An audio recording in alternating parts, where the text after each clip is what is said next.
చాలా సంవత్సరాలుగా అలవాటు లేని చాలా పనులు సుభద్రాచార్యులు వారు స్వయంగానే చేసుకోవడానికి అలవాటు పడ్డారు ఇప్పుడిప్పుడు. సాంప్రదాయం, కాలాన్ని, అవసరాన్ని పురస్కరించుకుని ఒక జాతి తరతరాలుగా అనుసరిస్తోన్న అలవాట్ల సమీకరణ వాటిని భగవంతుడితో ముడిపెట్టింది. తులసి, పుదీనా ఈ రెండు ఆకులకి యాంటీసెప్టిక్ లక్షణాలున్నాయి. ఆ కారణం చేతనే వాటి ఉనికి శ్రేష్టం, ఉపయోగకరం. తులసికి దేవతారూపాన్నిచ్చి ఇంటి పెరట్లో నిలుపుకుంది హిందూ మతం. పుదీనాని రుచికరమైన పలావ్ దాకా తీసుకెళ్లి కడుపు నింపుకుంది ఇస్లాం. రోజు చెరువులో స్నానం చేసి సూర్యభగవానునికి అర్ఘ్యమిచ్చే సనాతనుడు టొరంటోలో ఆ పని చేయబోతే ఆసుపత్రి పాలవుతాడు. పిట్స్బర్గ్లో వెంకటేశ్వర స్వామి కోవెలలో పురోహితుడు ఉన్ని స్వెటరు, మేజోళ్లు తొడుక్కునే స్వామివారికి మంత్రపుష్పం చదువుతాడు. వెంకటేశ్వర స్వామి అందుకు ఆక్షేపణ పలకడు అనుకోవాలి. మతం చేత నిర్దిష్టమైన లక్ష్యాన్ని అర్థం చేసుకోని మౌఢ్యమే ఆఫ్ఘనిస్తాన్లో బుద్ధుని అపూర్వ కళా వైభవాన్ని నాశనం చేసిన, అయోధ్యలో బాబ్రీ మసీదుని కూలదోసిన. జీవితానికి అవసరమైన మార్పునే క్రమంగా మతం తన చట్రంలో అందంగా అమరుస్తుంది, లేదా ఆనాటి ఋషులు అందంగా తీర్చిదిద్దారు. ఎంత మానవ హితాన్ని, సమాజ శ్రేయస్సుని దృష్టిలో ఉంచుకోకపోతే అలనాటి రామానుజులు వెంకటేశ్వర స్వామికి పత్రి పూజని నిర్దేశిస్తారు? ప్రవక్త లక్ష్యం ఆయన రామానుజులైన, క్రీస్తైనా, మహమ్మదైనా సమాజ హితమే. ఇంత చెప్పడానికి కారణం మార్పుని తిరుమల హేతుబద్ధంగా అంగీకరించినంత సులువుగా సుభద్రాచార్యులు అంగీకరించలేకపోయారు. అయితే క్రమంగా అంగీకరించక తప్పలేదు.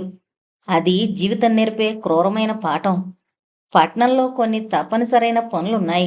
పొద్దున్నే కొత్త రోడ్డు దగ్గర పాల బూతుకు పోయి పాలు తెచ్చుకోవాలి. తెల్లవారుజామున లేవడం ఆచార్యుల వారికి కష్టం కాదు.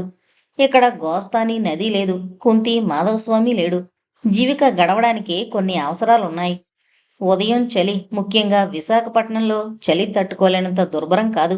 అయినా పట్నంలో ఉత్తరీయం చాలదని వెంకటాచలం మరీ మరీ పోరి ఆచార్యుల వారి చేత 2 చొక్కాలు కొనిపించాడు. ఆకుపచ్చ చొక్కా వేసుకుని తలకి ఉత్తరీయం చుట్టుకుని అందరికన్నా ముందే క్యూలో నిలబడేవారు ఆచార్యుల వారు. వరదమ్మ వయసు కంటే త్వరగా ముసల్దైపోయింది. ఇది వరకు ఆచార్యుల వారిని లేపి నదికి పంపించగలిగేది. ఇప్పుడు పాల ప్యాకెట్తో ఇంటికొచ్చి నెమ్మదిగా భర్త కుంపటి రాజేసే సమయానికి వరదమ్మ నాలుగు కొరుక్కుంటూ లేచేది. అప్పటికి సుభద్రాచార్యుల వారు స్నానం ముగించుకుని స్వామి నివేదనకి తానే స్వయంగా వంట ప్రారంభించేవారు. అప్పుడు హడావిడిగా స్నానం ముగించుకుని తడి జుట్టుని ముడివేసుకుని భర్త చేతిలో గరిట అందుకునేది. వృద్ధాప్యంలో దాంపత్యం స్నేహం లాంటిది. ఒకే కారణానికి ఒంటరైన ఇద్దరి శక్యత ఆ జీవనం. ఎంతో కొంతగా ఆండాళ్లు తల్లికి తోడయ్యేది. ఆ అమ్మాయిని సిబిఎం హైస్కూల్లో చేర్పించారు ఆచార్యుల వారు. పట్నం జీవితం కొత్త అలవాట్లని, కొత్త బాధ్యతల్ని, కొత్త పనుల్ని నెత్తిన వేసింది. పద్మనాభంలో పెరట్లో పొట్లపాదు, ఇంటి ముందు వంగ మొక్కలు వంటివి ఓ కాపు కాసేవి. అప్పుడప్పుడు భక్తులు వస్తూ వస్తూ గుమ్మిడికాయనో ఆనపకాయనో ఇంటి దగ్గర ఇచ్చిపోయేవారు. వారానికి ఒకసారి బుల్లిరాజు గారి తోట నుంచి బుట్టెడు కూరగాయలు వచ్చేవి. కాగా స్వామివారి నివేదనే ఆచార్యుల వారికి చాలు. పల్లెటూరి జీవితంలో ఎక్కువ తికమకలు లేవు. ఇప్పటికీ సరళిలో చిన్న మార్పున్న పల్లె జీవితం సరళంగా సాగిపోతూనే ఉంది. విశాఖపట్నంలో కిరసనాయిలకి రేషన్ కార్డు కావాలి. రేషన్ కార్డుకి కొన్ని వివరాలు కావాలి. రేషన్ తెచ్చుకోవడానికి తైనాతీగా మనిషి కావాలి. మధ్యాహ్నం 11, 12 గంటల దాకా క్యూలో సుభద్రాచార్యులు గారు నిలబడిన సందర్భాలు కోకొల్లలు. ఆ సందర్భాల్లో ఎండల్లో నెత్తిన ఉత్తరీయం వేసుకుని ఖాళీ చెప్పులు లేకుండా నిలబడిన సుభద్రాచార్యులు వారిని అక్కడ క్యూలో నిలబడిన వారెవరూ గుర్తుపట్టేవారు కాదు. ఇది పట్నం జగన్నాథస్వామి ఆలయంలో రామాయణం వరకు రాని జీవితాలు చాలా ఉన్నాయి. ఇలాంటప్పుడు న్యాయంగా 2 కలిసి రావాలి. 1, ఇలాంటి పనులు చేసే పిల్లలు. 2, ఇలాంటి పనులు చేయించుకోగలిగే ఆదాయం. వరదమ్మ బొత్తిగా లోకజ్ఞానం తెలియని మనిషి. ఇంటిని సాకడానికే ఆమె సమయం సరిపోతుంది. కనుక ఆచార్యుల వారి జీవితం ప్రస్తుతం పాలడిపో, కూరల మార్కెట్టు, రేషన్ దుకాణం, పచారీ దుకాణం, కిరాణా దుకాణం అన్నీ గడిచాక జగన్నాథస్వామి ఆలయం మధ్య గడుస్తోంది. సిబిఎం హైస్కూల్లో దైవాధీనం మాస్టర్ గారు బైబిల్ పాఠం చెప్తుంటే ఆండాళ్లు కంగారు పడింది. ఆ స్కూల్లో చదువు మనిపించే స్థితికొచ్చారు ఆచార్యులు వారు. ఇలాంటి సమయాల్లో సలహా సంప్రదింపులు వెంకటాచలంతోనే. విషయం తెలిసిన వెంకటాచలం నవ్వుకున్నాడు. ఆ రోజుల్లో విశాఖపట్నంలో హైస్కూళ్ళు 2, 3. అటు ఎంజీఎం ఇంకా మీదకు పోతే సెయింట్ యాంథోనీ స్కూలు అప్పుడప్పుడే ప్రారంభమైంది. పైగా పేరుకి కెనడియన్ బాపిస్టు మిషన్ స్కూల్ అయినా మతం ప్రమేయం పెద్దగా ఒత్తిడి చేయకుండా అక్కడి టీచర్లందరూ దాదాపు బ్రాహ్మణులు. తెన్నేటి రామమూర్తి గారు, కర్రి సూర్యనారాయణ గారు, వేదుల సుబ్బారావు గారు ఇలాగా. ఉన్న ఆ కొద్దిమంది క్రైస్తవ టీచర్లు చాలా చక్కని ఉపాధ్యాయులు. పట్నంలో పట్నం అలవాట్లని పాటించినట్టే స్కూల్లో యాజమాన్యం రూల్స్ని పాటించాలి. తప్పులేదు, తప్పేదీ లేదు. మొదట ఈ విషయానికి ఆండాల్ని ఒప్పించారు. అసలు ఇలాంటి విషయాల్ని తండ్రి దాకా తీసుకురానక్కర్లేదని మందలించాడు. పైగా మరో మతాన్ని గురించి తెలుసుకోవడం పాపం కాదు. అవగాహన ఒక విధంగా విశాల దృక్పథాన్ని ఏర్పరుస్తుంది. ఇంటికి తీసుకెళ్లి తన భార్య జయవాణిని చూపించాడు. ఆమెతో తను కూడా చర్చికి ఎలా వెళ్లేది వివరించాడు. కాలం మారుతోంది. మన విలువల్ని, మరో మతం నేర్పే విషయాల్ని గుడ్డిగా తోసిపుచ్చడం కాదు.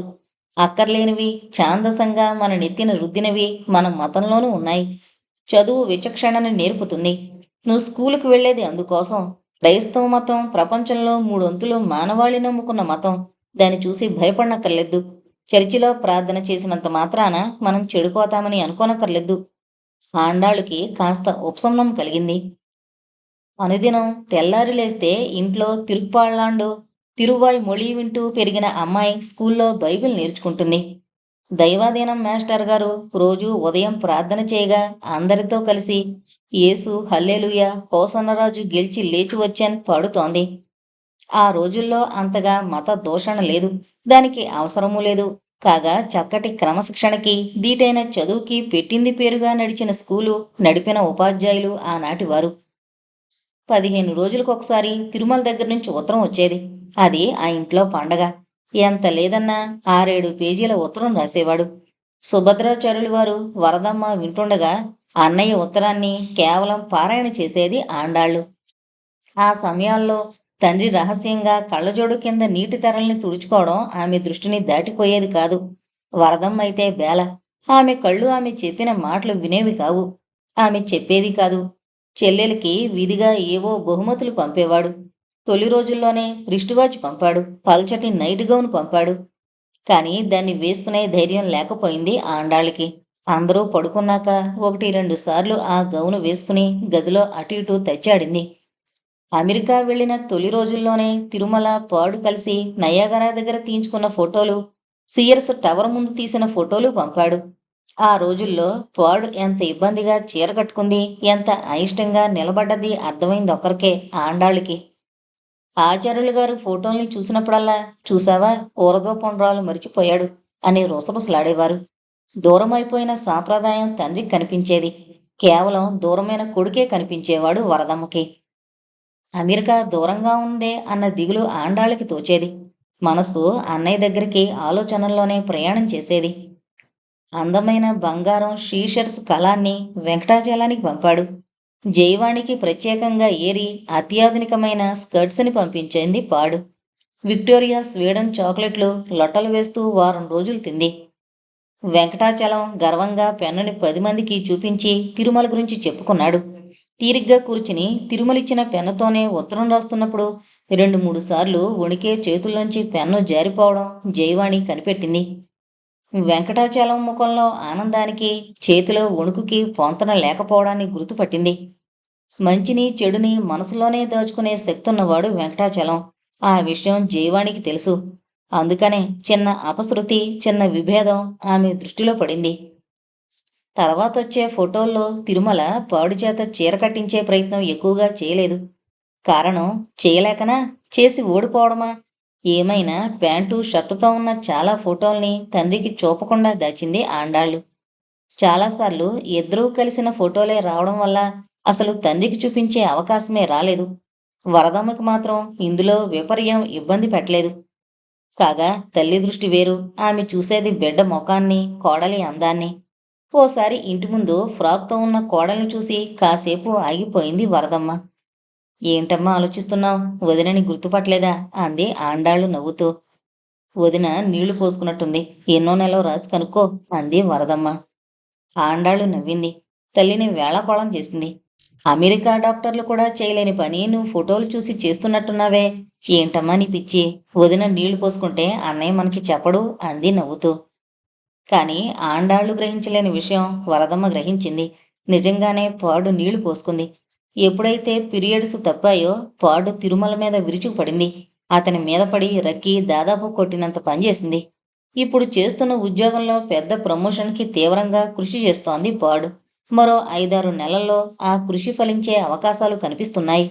మొదట్నుంచి పాడు బద్ధకస్తురాలు. ఆమెకి నిద్రన్నా, ఐస్ క్రీంలన్నా, స్లీవ్లెస్లన్నా, బర్ట్ లంకాస్టర్ సినిమాలన్నా విపరీతమైన అభిమానం. కడుపన్నా, పిల్లలన్నా, పురుళ్ళన్నా రోత. పైగా ఇది అమెరికా ఫ్యాషన్. అమెరికాలో అందరూ ప్రేమించుకుంటారు. కానీ దాదాపు అంతా పిల్లల్ని కనడాన్ని ఓ భయంకరమైన దుశ్చర్యగా చూస్తారు. అయితే ఎవరికి వారు స్వతంత్రంగా జీవనం సాగించడం అక్కడ అవసరం కనుక గర్భధారణ ప్రతిబంధకమయ్యే అవకాశం ఉంది. పిల్లలంటే ఎంత లేదన్నా 2 ఏళ్లు తమ జీవన సరళిలో అంతరాయం. అంత వ్యవధి అక్కడ తొందర జీవితాలకి లేదు. ఆ ఒరవడిలో నడుస్తున్నా నడవక తప్పని మనవాళ్ళకి అదే అవాంతరం. అదే ఆలోచన తప్పదు. పెళ్ళైన సంవత్సరానికే కోడలు నెల తప్పడం, ఇరుగు పొరుగులకి మిఠాయి పంచడం, 5వ నెల దొంగ చెలిమిడి ఒళ్ళో పెట్టడం, 7వ నెల చూలాలకి దిష్టి తగలకుండా 2 చేతుల నిండా ముత్తైదువులు గాజులు తడవడం, ఇవన్నీ చరిత్రలో భాగాలు. అమెరికాలో ముత్తైదువులు, గాజులు ఇవన్నీ పాతకాలపు పైత్యాలు. ఈ మధ్య భారత మహిళలు బయటకొచ్చేటప్పుడు ప్రత్యేకంగా శ్రద్ధగా బొట్టు చెరుపుకు రావడం తప్పనిసరైంది. న్యూయార్క్ సమీపంలో డాటర్స్ని ప్రత్యేకంగా వెంబడించి ఆపి కొట్టి చంపడం జరిగింది. అదీగాక బొట్టును చూసి 1,00,000 ప్రశ్నలతో చంపుతారండి. వాళ్ళకి సమాధానాలు చెప్పుకునే కంటే తీసేసుకోవడమే సుఖం అంది ఒక ఆవిడ. చీర బదులు స్కర్టుతో, ఎత్తుమడమల బూట్లతో ఆఫీసుకు వెళుతూ. ఏమైనా ఉన్న దేశంలో ఆచారాల్ని పాటించాలనే ఆత్రంతోనో, వదిలిన దేశంలో వికారాల్ని చదువుకున్న మహిళలకు అనిపించిన కారణానో, తప్పనో తప్పనిసరియో చాలామంది స్త్రీలు చాలా భారతీయ ఆచారాలను వదులుకుంటున్నారు. ఇలా అంటున్నప్పుడు విదేశాల్లో ఉంటున్న వారందరినీ దుయ్యబట్టడం ఉద్దేశం కాదు. పండగలకి, పబ్బాలకి తెలుగుదేశాన్ని మరిపించే తెలుగుదనం అక్కడా కనిపిస్తుంది. అయితే తెలుగుదనం, సాంప్రదాయం ఫ్యాన్సీ డ్రెస్సుల్లాగా తెలుగు పండగలు సాయంకాలం సమావేశానికి మాత్రమే పరిమితమైపోయింది. ఇది తప్పనిసరా? తప్పని సరిపెట్టుకోవాలా? తెలీదు. తెలుగుదనం అక్కడ చొక్కాకి తగిలించుకునే బ్యాడ్జి, ఒక సింబల్. ఏమైనా నెల తప్పిందనగానే పాడు గుండె పగిలిపోయింది.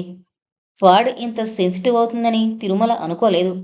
ఇప్పుడిప్పుడే పిల్లలొద్దు అన్న పాడు ఆలోచనకి అభ్యంతరం చెప్పలేదు తిరుమల.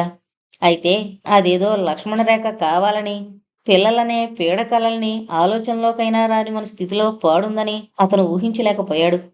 ఆమెని సముదాయించడానికి ప్రయత్నించాడు. పాడు సుతారాము అంగీకరించలేదు. ఏతావాత ఆమె వ్యగ్రత కారణంగానో, సహజ పరిణామంగానో ఆమెకి రక్తపోటు ఎక్కువైంది. ఆ కారణంగా అప్పటి పరిస్థితుల్లో అబార్షన్ అంత మంచిది కాదని, అవసరమైతే మరో 2 నెలల తర్వాత ఆలోచించవచ్చునని డాక్టర్లు అన్నారు. కానీ అంతవరకు ఆగే స్థితిలో లేదు. పైపెచ్చు పెరిగిన కడుపుతో ఆఫీస్కి స్కర్టలో తిరగడం వ్యభిచారి అని పటం కట్టించుకుని తిరిగినంత అవమానకరంగా భావించింది పాడు. సహజంగా తిరుమల సరళమైన స్వభావం కలవాడు. ఆఫీసు వ్యవహారాల్లో, రీసెర్చ్లో తలమునకలైనవాడు. కొందరికి, నిజానికి చాలామందికి జీవితాల్లో వివాహం పెద్ద పరిణామం. కానీ తిరుమలకి ఆ మాటకొస్తే పాడుకి వివాహం ఒక దశ, ఒక సంఘటన. చాలామంది ఇళ్లాళ్ళకి మాతృత్వం ఒక వరం. కానీ పాడుకి ఈ స్థితి అత్యంత దుర్భరం. పాడు ఈ పరిణామాన్ని తట్టుకోలేకపోయింది. ఓ రోజు బాగా రాత్రయ్యాక తిరుమల ఆఫీస్ నుంచి ఇల్లు చేరాడు. అప్పటికి 10:30 దాటింది. బయట విపరీతమైన చలి. కారు గ్యారేజ్లో ఉంచి ఇంట్లో అడుగు పెట్టేసరికి ఇల్లంతా నిర్మానుష్యంగా ఉంది. పాడు అలికిడి లేదు. కుర్చీ జరిపి దాని మీద నిలబడి వెంటిలేటర్లోంచి లోపలికి చూశాడు. చేతి నరాన్ని రేజర్తో కోసుకుని రక్తం మడుగులో పాడు అచేతనంగా పడిపోయి కనిపించింది. 5-6 గంటలు మృత్యువుతో హోరాహోరీ పోరాడి తేరుకుంది పాడు. కళ్ళిప్పి తిరుమలని చూసి భోరుమని వాటేసుకుంది. చచ్చిపోవాలన్న ఆలోచన ఉదాసీనతతో వచ్చిందే కాని తీరా చావు నుంచి కోలుకున్నాక పాడు పిరికిదైపోయింది. పెళ్ళయ్యాక తిరుమల స్నేహం, ఊతం, సాన్నిహిత్యం కోరుకున్న సంఘటన ఇదే. తర్వాతి జీవితంలో వాళ్ళిద్దరూ దగ్గరవడానికి ప్రారంభం ఇదే. శారీరక సంబంధానికి కేవలం వయస్సు కారణమైతే తన నిస్సహాయ స్థితిలో తిరుమల తోడు ఎంత అవసరమో ఆమెకిప్పుడు తెలిసొచ్చింది. పాడు లాంటి స్త్రీ తన ప్రాణంలాగే భర్తకి అతి సులువుగా దూరమైపోగలదు. ఆ తెగువ, ఆ అహంకారం, ఆ నిర్లక్ష్యం ఆమెలో స్వతహాగా ఉన్నాయి. వీటన్నింటికీ పెద్ద సమాధానం ఈ సంఘటన. దైవికంగా ఆలోచిస్తే వాడు ఆత్మహత్య చేసుకోబోయి బ్రతకడం వారిద్దరి జీవితంలో అనూహ్యమైన, అవసరమైన మలుపు. వాళ్ళిద్దరినీ దగ్గర చేసిన మలుపు. జీవితం చాలా విచిత్రమైంది. పెళ్లి ఇద్దరిని దగ్గర చేస్తుంది. అది కేవలం సాంఘికమైన పరిణామం. కానీ చావు ఇద్దరిని దగ్గర చేయడం విచిత్రమైన పరిణామం. తన కష్టంలో కొండంత ఆధారం తిరుమలే కాగలడన్న ఆలోచనని చాలాసార్లు అతని నుంచి పారిపోవాలనుకున్న పాడు ఏనాడూ మరిచిపోలేదు. అది ఆమె మాంగల్యానికి నాలుగో ముడి. విచిత్రంగా ఇంత జరిగినా కడుపులో గుడ్డికి ఏమీ జరగలేదు. కారణం పుట్టబోయే బిడ్డ అక్షరాల మొండి పిండం. తల్లి కడుపుని అంటిపెట్టుకునే ఉంది. కోడలు నీళ్లు పోసుకున్నదని తెలిసి వరదమ్మ పండగ చేసేసింది. సుభద్రాచార్యులు వారు ఆనందించారు. ఆ రోజు హుగుడి కథని జగన్నాథస్వామి ఆలయంలో రెచ్చిపోయి చెప్పారు. రాఘవాచారి భక్తులందరికీ పులిహోర పంచిపెట్టాడు. అమెరికాలో ఉన్న అమ్మాయిలెవరూ పురిటికి ఇండియా రారు. పుట్టిన 25 ఏళ్లకి భారతదేశం వదిలి వెళ్ళిన పుట్టబోయే బిడ్డ అమెరికా పౌరుడు కావాలని వారి తపన. జననీ జన్మ భూమిచ్చ అన్న ఆలోచనలో వైభవం ఈ తరం అమెరికా బిడ్డలకి వివరించబోవడం వృధా. రాఘవాచార్య గారు సుభద్రాచార్యుల వారిని భార్యతో సహా అమెరికా వెళ్ళమన్నారు. సముద్రాలు దాటి మేచ్చుల దేశానికి పోవడం పాపమని భావించే తరానికి చెందినవారు ఆచార్యులు వారు. కాగా ఆ దేశంలో తన ఆచారం మడి సాగదు. సమాధానం ఆలోచించడానికి ఎక్కువ వ్యవధి తీసుకోలేదు. ససేమిరా వెళ్ళనన్నారు. రాఘవాచారి భార్య కూతురికి సహాయపడుతుందని ఆశ లేకపోయినా సహాయం అవసరం కనుక ప్లేన్ ఎక్కారు. భయంకరమైన కష్టంలోంచి ఓ మంచి పని సాధ్యమవుతుంది. అక్టోబరు విప్లవానికి ముందు అనూహ్యమైన అవ్యస్తతుంది. ఆ మాటకొస్తే ప్రతి అవతార ధర్మము ఇవన్నీ పెద్ద విషయాలు. జయవాణి వెంకటాచలానికి రాబోయే కష్టాన్ని ముందుగా గుర్తుపట్టింది. అందుకు కారణం ఆమెలో వైద్యులకుండే కుశాగ్ర బుద్ధి ఉండడం కాదు, స్త్రీలకి కలిసొచ్చే ముందు చూపు. మాతృత్వం వారికిచ్చిన వరమది. చేతిలో ఉన్న పసిబిడ్డకి రేపు రాబోయే రుగ్మతను ఈవాళే గుర్తుపట్టే గొప్ప దృష్టి తల్లికి భగవంతుడిచ్చాడు. తిరుమల అమెరికా నుంచి పంపించిన పెన్ను వెంకటాచలం చేతిలోంచి జారిపోవడాన్ని వెంకటాచలం అంతగా పట్టించుకోలేదు గాని జయవాణి గుర్తుపట్టింది. అంతేకాదు, వెంకటాచలం స్నానం చేసొచ్చాక మడత విప్పిన బనీను ఇబ్బందిగా తలను వెతుక్కోవడం ఆశ్చర్యంగా గమనించింది. ఓసారి భోజనం చేస్తుండగా మంచినీళ్ల గ్లాసు కంచంలోకి ఒలికిపోయింది చేయి జారి. వీటన్నింటినీ సమీకరిస్తే ఏదో గుర్తు తెలీదు. అనారోగ్యాన్ని గుర్తుపట్టింది. ఆమె మేనమామ Lutheran church pastor Thomas Gabriel గారున్నారు. ఆయన హోమియోపతి వైద్యం చేస్తాడు. అతడిని ప్రత్యేకంగా ఇంటికి ఆహ్వానించింది. ఎన్నడూ తన తరపు బంధువుల్ని పలకరించిన జయవాణి మొదటిసారిగా మేనమామని ఇంటికి పిలుచుకురావడాన్ని ఆశ్చర్యంగా గమనించాడు వెంకటాచలం. ఎంత కాదన్నా పుట్టింటి మీద ప్రేమ ఆడదానికి సహజం. అంతకంటే కలిసి బ్రతికే వ్యక్తి మీద ప్రేమ అందుకు కారణమని వెంకటాచలం గుర్తుపట్టలేకపోయాడు. పట్టకుండా జాగ్రత్త పడింది. గ్యాబ్రియల్కి ఆమె చెప్పిన సంఘటనలు వింతగా తోచలేదు. వాటిని రోగంగా ఆయన గుర్తుపట్టలేకపోయాడు. అందుకని డాక్టర్ వరహాల శెట్టి గారిని తనతో వెంటబెట్టుకుని వచ్చాడు. వరహాల శెట్టి గారు లౌకిక ప్రపంచాన్ని బాగా ఎరిగిన వ్యక్తి. కాగా రాబోయే రోగానికి సూచనలు ముందుగా గుర్తుపట్టగలిగిన దృష్టిన్నవాడు. వరహాల శెట్టి గారితో పాటు వెంకటాచలం తాగవలసిన టీ కప్పు నేల మీద పడి పగిలిపోయింది. టప్పున రోగం గుర్తుపట్టాడు వరహాల శెట్టి. మరో 5-6 నెలల్లో స్పష్టంగా కనిపించబోయే పార్కిన్సన్ రోగానికి ఇవి సూచనలు. చేతుల్లో వేళ్లల్లో నరాల్లో బలం సడలి మెదడు అదుపులో పెట్టలేని వణుకు ప్రారంభమవుతుంది. క్రమంగా నరాలు గట్టిబడి గిడసబారతాయి. అయినా రోగాన్ని వెంకటాచలం ముందు ఇంతగా దాచవలసిన అవసరమేముంది? అతని స్వభావం బాగా తెలిసిన జయవాణి మనసులో అందుకు కారణం ఉంది. వెంకటాచలం మనస్సుని భూతద్దంలో ఉంచి 10 మందికి బాహాటంగా చూపే వ్యక్తి. అతనికి చుట్టూ ఉన్న ప్రపంచం కావాలి. ఏమీ సంబంధం లేని సుభద్రాచార్యుల్ని చూసి 10-12 ఏళ్లు పూసుకుని ఉపకారం చేసి ఆప్తబంధువైన వ్యక్తి నలుగురికి దూరంగా ఉండలేడు. అలాంటిది నలుగురిలో దూరంగా ఉండాల్సిన వ్యాధిని ఎలా తట్టుకోగలడు? 10 మంది కష్టాన్ని తీర్చే మనిషి తనకొచ్చిన కష్టాన్ని ఎలా ఎదుర్కొంటాడు? రోజూ 100 మందికి సూది మందిచ్చే డాక్టరు తనకివ్వాల్సిన ఇంజెక్షన్ని ఎలా తట్టుకుంటాడు? రోగం కంటే ఆ రోగం తనని తప్పనిసరిగా 10 మందికి దూరం చేయడం అతన్ని బాధ పెడుతుందని జయవాణి గుర్తించింది. పరిష్కారం రోగం పరంపరగా తన చేతుల్లో లేదు. పరిణామం పరంగా వీలైనన్ని సవరణలు చేయడానికి పూనుకొంది. ఆ సవరణలు రోగంతో పాటే వెంకటాచలానికి తెలియాలి. ముఖ్యమైన విషయం, వెంకటాచలం ఉద్యోగం మానేస్తే ఆదాయం ఉండదు. ఇల్లు గడవడానికి ఆదాయం కావాలి. ట్రైనింగ్ కాకపోయినా కాస్త తక్కువ జీతంతో వరహాల శెట్టి గారి ఆసుపత్రిలో నర్సుగా ఉద్యోగం సంపాదించుకుంది జయవాణి. వెంకటాచలం ఉద్యోగం మానేస్తే 3వ వంతు పెన్షన్ వస్తుంది. ఆ జీతం పెన్షన్ కలిస్తే విక్టోరియాని పెద్ద స్కూల్లో చదివించే ఆస్కారం లేదు. అందుకని చలానికి తెలియకుండా విక్టోరియాని చిన్నబడికి మరిపించింది.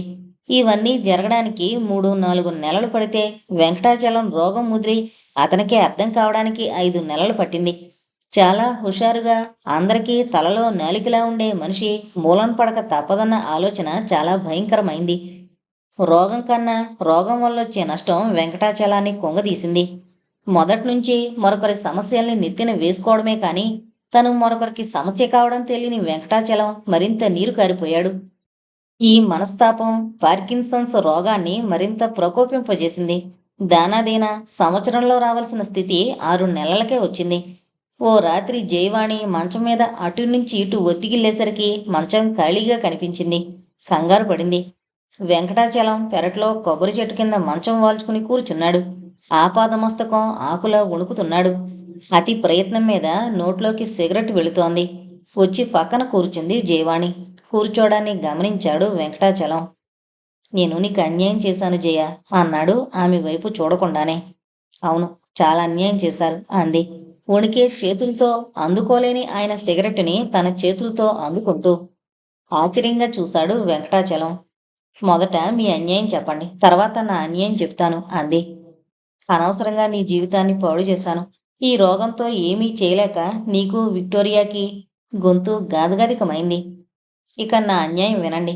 మీ బాధని ముందు నుంచే నాకు చెప్పుకోకపోవడం, అందరి బాధల్ని తన బాధని చేసుకుని ప్రాణాలర్పించిన దేవుడి మతంలో పుట్టాను నేను. నేను కావాలని కోరుకున్న మనిషికి, నన్ను కావాలని కోరుకున్న మనిషికి చేదోడై నిలవడం ఏమంత కష్టం కాదు. పసివాణ్ణి తీసుకున్నట్టు వెంకటాచలాన్ని ఒళ్ళోకి తీసుకుంది జయవాణి. నోట్లో సిగరెట్ ఉంచి మరో గుక్క పొగని పీల్చుకొనిచ్చింది. మీకు పార్కిన్సన్స్. మీ ఉద్యోగానికి రిటైర్మెంట్ కాగితం టేబుల్ మీద సిద్ధంగా ఉంది. మీకు రావాల్సినవన్నీ ఇస్తూ ఉద్యోగం నుంచి విడుదల చేయడానికి మీ డైరెక్టర్ రామదాస్ గారు హైదరాబాద్ నుంచి ఉత్తరం రాశారు. ఆయనతో నేను 20 రోజుల కిందటే మాట్లాడాను. వెంకటాచలం ఆశ్చర్యపోయాడు. మీరు కాగితం పంపగానే ఆ పనులన్నీ ఆనందంగా జరిగిపోతాయి. మరో 8 రోజుల్లో, అంటే రాబోయే 1 తారీఖు నుంచి వరహాల శెట్టి గారి ఆసుపత్రిలో నర్సుగా చేరబోతున్నాను. ఏదో అనబోతే వెంకటాచలం నోరు మూసింది.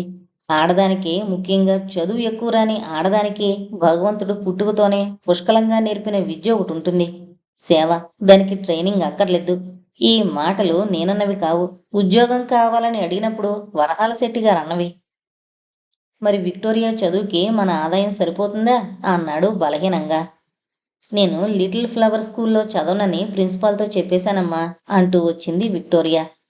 అంత రాత్రిలో మంచం పక్క నేల మీద ముణుకుల మీద చేతులు ఆనించుకుని కూర్చుంది.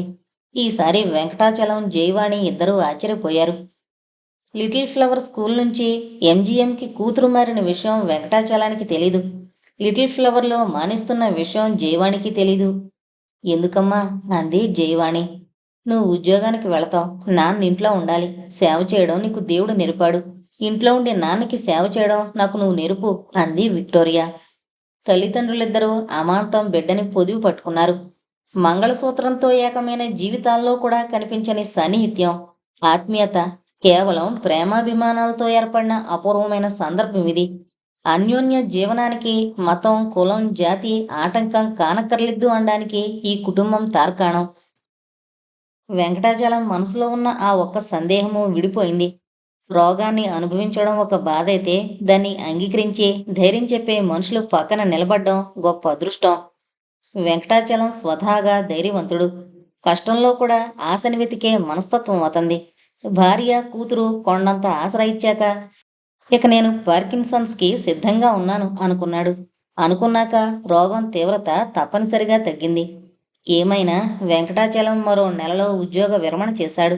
నర్సు బట్టల్లో జయవాణిని చూసి వెంకటాచలం, విక్టోరియా కాసేపు వేళకోళం చేశారు.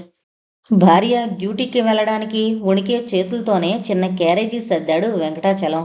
ఈ పని మీది కాదు అని లాక్కోబోయింది జయవాణి. ప్రస్తుతం నువ్వు నాకు భర్త. ఈ డ్యూటీ భార్యలు చెయ్యాలని మా మతం చెప్తోంది అని విక్టోరియాకి కన్ను కొట్టాడు. తండ్రి కూతురిద్దరూ కొత్త వాచిని జైవాణికి తొడిగారు. వీధి చివర మలుపు తిరిగే వరకు చేయి చూపించాడు. వెంకటాచలం చెయ్యి వణుకుతోంది రోగం వల్ల. విక్టోరియా చెయ్యి వణుకుతోంది ఆనందం వల్ల. జీవితంలో అందరికీ కష్టాలొస్తాయి. ఇష్టం ఉన్నా లేకపోయినా వాటిని ఎదుర్కోక తప్పదు. కొందరు కష్టాల్ని భూతద్దంలో చూసి భయపడతారు. కొందరు చూసి భయపెడతారు. కొందరు కష్టాల్ని కూడా ఆనందంగా అలంకరించుకుంటారు. కష్టంలోనే ఆట విడుపుని వెతుక్కుని దాన్ని తేలిక చేసుకుంటారు. ఆ క్షణంలో వాళ్ళని ఎవరు చూసినా మనకి పార్కిన్సన్స్ రోగం రాలేదేం అని బాధపడేంత ఆనందంగా ఉన్నాడు వెంకటాచలం. అది జయవాణి, విక్టోరియా అనే ఇద్దరు స్త్రీమూర్తుల అవగాహన, ఆదరణ అనే రెండు అపూర్వమైన గుణాలతో అనారోగ్యం మీద అద్భుతంగా సాధించిన విజయం.